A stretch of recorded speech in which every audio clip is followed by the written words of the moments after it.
We were up very early the next day, out the door onto the trailway by 6:30. There was a morning mist and a low sun that made it picture perfect. We headed off to Badger, which was not a long trek at all. The trail sticks very close to the TCH after that, and we could stop along the way knowing exactly where we were.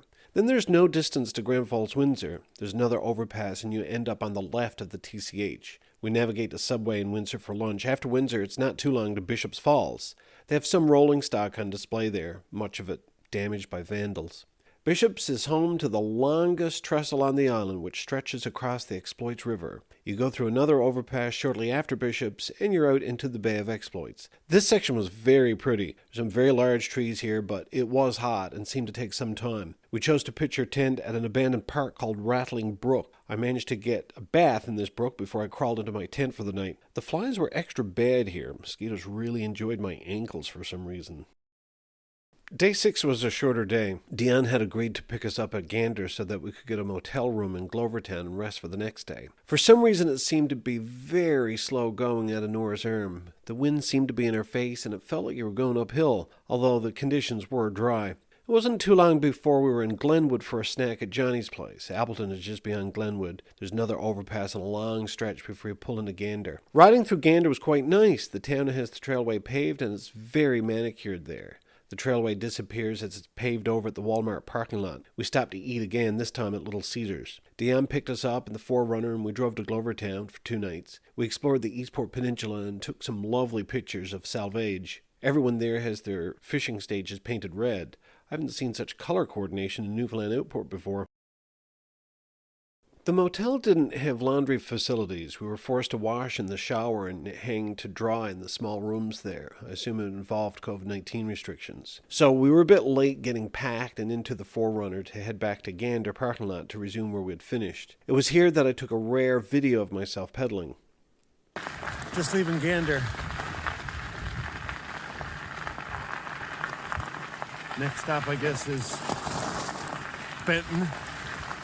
And then Gambo River. It was slightly downhill from Gander to Benton, and there was a lovely spring on the way. Benton was a very tidy, quaint little town. I love the work the locals put into their lawns. Next we were into some mixed woods, both deciduous and conifer trees, quite large. Then we passed several large ponds, such as Butts, Dark Cove, and Goose Pond. Then we rounded a corner, and we were into Gambo. No hills. The railway passes all the hills that the TCH climbs and descends. We stopped for an early lunch at a mobile takeaway that was parked right in the owner's driveway.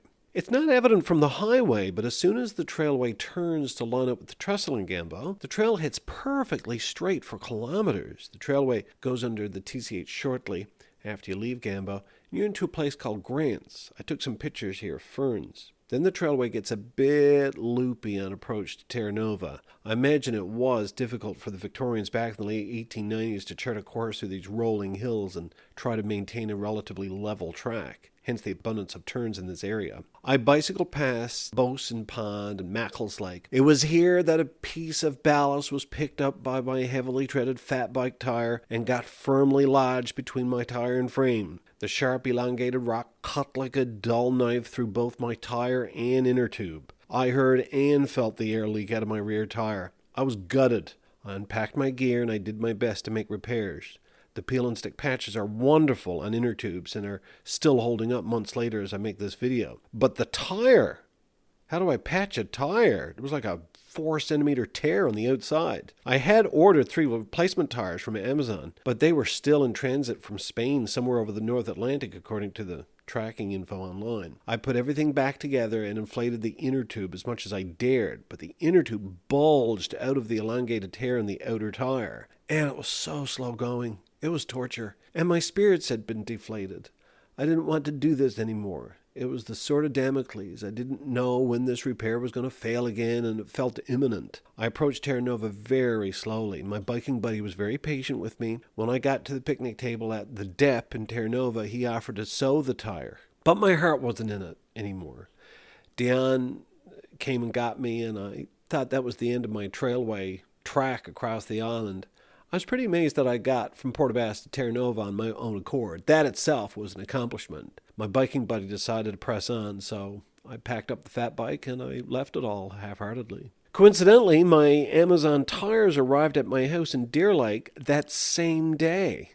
My other friend from Reedville, who was checking my mail, picked up the package and got it to me on DRL coach lines the next day. By the second day, I'd pedaled on another bicycle out to Paradise, DRL Depot, and got my tires. I was back in business. I was 2 days behind my biking buddy. He had continued on solo and had stopped at Brigus Junction. I could make repairs and be out there to meet him at 6 a.m. in the morning.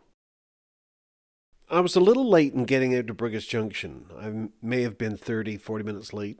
Deanne, my wife, was very good in fetching me and dropping me off at these various points. I was really hoping to meet up with my biking buddy at Brigus Junction, but I got turned around. Called Brigus Junction for a reason. It was the branch line out at Conception Bay North. So, when I came south from the TCH, I continued on the slow turn, heading west.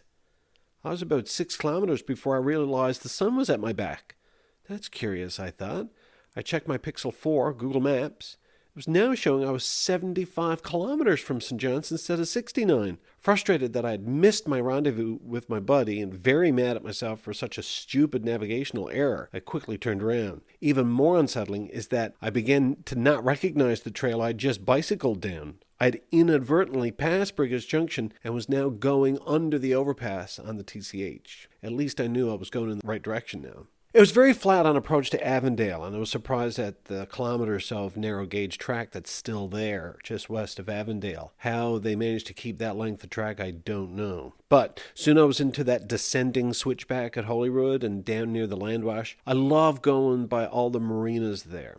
It was a long stretch going up toward Holyrood Thermal Generation Plant, but the scenery was stunningly beautiful. I had resigned to the idea that I was ever going to finish with my biking buddies, so I tried to slow down and enjoy it. I even went to A&W Manuals for a burger. The approach to St. John's was all new to me until I got to Topsail Pond. I had been there last summer before they had upgraded the trail. Back then, there was still the original round beach rock the railway used as ballast. It was just torture back then to plow through on pedal bike. Now it was luxurious. They have a great job done. The sides are manicured and the P-stone perfect for bicycling. I met up with close friends on the other side of Bowring Park, and my biking buddy had waited at the train display in downtown St. John's to greet me. It was a pretty good ending. There's just one remaining question. Would I ever finish the gap from Terra Nova to Brigus Junction? July passed, August was nearly over, and I had agreed to host friends of mine from Nova Scotia at the end of summer heading into my deferred salary year. It didn't look like any opportunity would present itself for me to finish the missing gap. Soon Dion will be back at school, and I would even lose my support.